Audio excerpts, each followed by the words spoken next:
Assalamu alaikum wa rahmatullahi wa barakatuh. On y est, la 21e nuit, la toute première nuit impaire des 10 dernières. Ça y est, la quête de Laylatul Qadr, la nuit du destin, est officiellement lancée. Et il faut bien prendre conscience d'une chose. Là, maintenant, on est peut-être en plein milieu d'une nuit où l'adoration vaut plus que 83 années de vie. Une vie entière. Imaginez un instant. Au moment même où l'on parle, les anges sont peut-être en train de descendre. Djibril lui-même pourrait être sur terre ce soir. Et Allah, dans sa grandeur, observe. Il observe qui, parmi tous ses serviteurs, est réveillé, qui est debout en prière, qui se prosterne, et qui, malheureusement, dort à point fermé, passant à côté de tout ça. Le coût de rater une nuit pareille, il est juste incalculable. Et la récompense, quelle est-elle? Le pardon total, une page blanche, une remise à zéro complète pour quiconque cherche cette nuit avec une foi sincère. Voilà l'enjeu. Et cette promesse, il faut s'y accrocher, parce que, comme toutes ces promesses, elle est absolument certaine. Et c'est là que le Juz 21, avec la sourate Ar-Rum, vient nous ancrer dans cette vérité fondamentale. C'est dit noir sur blanc. Allah ne manque jamais à sa promesse. Jamais. Alors, quand il nous dit que Laylatul Qadr se trouve dans ces 10 dernières nuits, eh bien, elle s'y trouve. C'est une certitude. Quand il nous promet que celui qui la passe en prière sera pardonné, le pardon est garanti. La seule inconnue dans l'équation, c'est nous.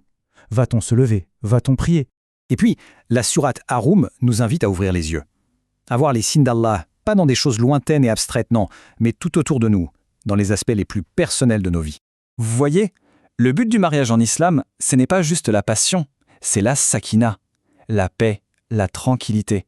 Et pour construire cette paix, Allah a placé 2 piliers fondamentaux, la mawada, qui est l'affection, et la rahma, qui est la miséricorde. Et c'est là qu'il y a une nuance capitale. La mawada, l'affection passionnée. Elle peut monter, descendre, elle peut être mise à rude épreuve, surtout avec la fatigue et le stress du ramadan. Mais c'est là que la rahma, la miséricorde, prend le relais. C'est cette compassion profonde qui fait tenir la relation dans les moments difficiles. C'est une leçon tellement importante pour ces dernières nuits. Pensez-y, même notre sommeil est un signe d'Allah. Et durant ces nuits, on fait le choix de sacrifier ce signe, ce confort du sommeil, pour adorer celui qui en est le créateur. En fait, cette perturbation volontaire de notre routine, de notre confort, c'est ça l'acte d'adoration.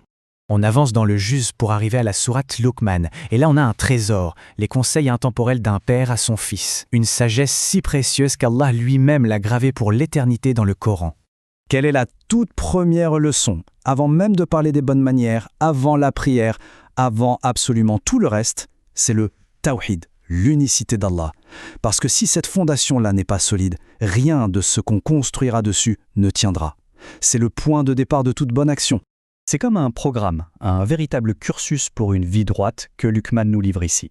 Et c'est un héritage que chaque parent peut transmettre. D'abord, on s'assure que la base, le tawhid, est solide. Ensuite, on construit par-dessus avec les actions, la patience face aux épreuves et un bon caractère, fait d'humilité. Tout cela nous mène naturellement à la sourate As-Sajda, qui nous dresse le portrait de l'élite des adorateurs. Ceux qui, justement, incarnent à la perfection le sacrifice dont on parle depuis le début.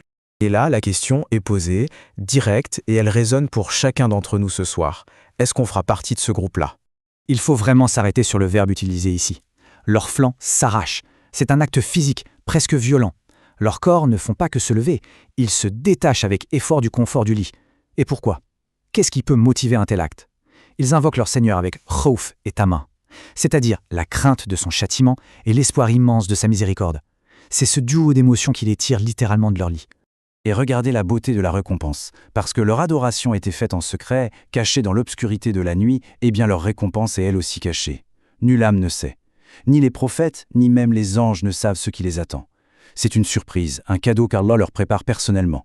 Ce hadith vient confirmer le caractère tout simplement inimaginable de cette récompense. C'est quelque chose qui dépasse tout ce que notre esprit peut concevoir, tout ce qu'on a pu voir ou entendre. Et tout ça, on peut l'obtenir en se levant au moment où tout notre être nous supplie de rester couché. D'accord. Mais alors, concrètement, comment on fait pour agir ce soir?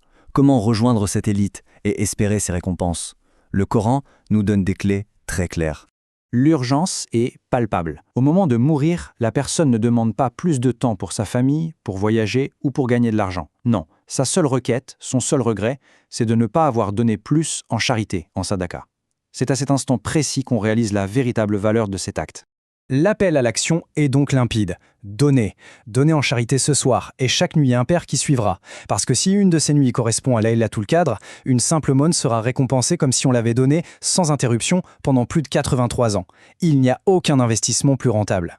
Et quand la fatigue s'installe, quand le corps commence à lâcher et nous supplie d'arrêter, c'est là qu'il faut se rappeler de placer toute sa confiance, son tawakkul, en Al-Hayy, le vivant, celui qui ne meurt jamais. C'est lui, et lui seul qui nous donnera la force de tenir jusqu'au bout. Voilà donc le résumé pour cette 20e nuit. L'enjeu est colossal. La promesse est vraie. Le chemin nous a été montré par la sagesse de Luqman et l'exemple de ceux qui adorent la nuit. Et les outils sont là, la charité et une confiance absolue en Allah. Il faut adorer ce soir comme si c'était la dernière nuit du Ramadan. Parce que, qui sait, c'est peut-être le cas. Et voici l'invocation à répéter, encore et encore, en boucle durant ces nuits. C'est l'arme ultime pour obtenir le pardon qui nous a été promis. Il faut la mémoriser, la réciter avec son cœur et vraiment la ressentir profondément.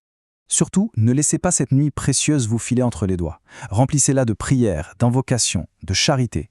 Si cette nuit s'avère être Laylatul Qadr, c'est la récompense d'une vie entière qui est à la clé. Demain, Inch'Allah, on se retrouve pour explorer le Juz 22. Wassalamu alaikum wa rahmatullahi wa barakatuh.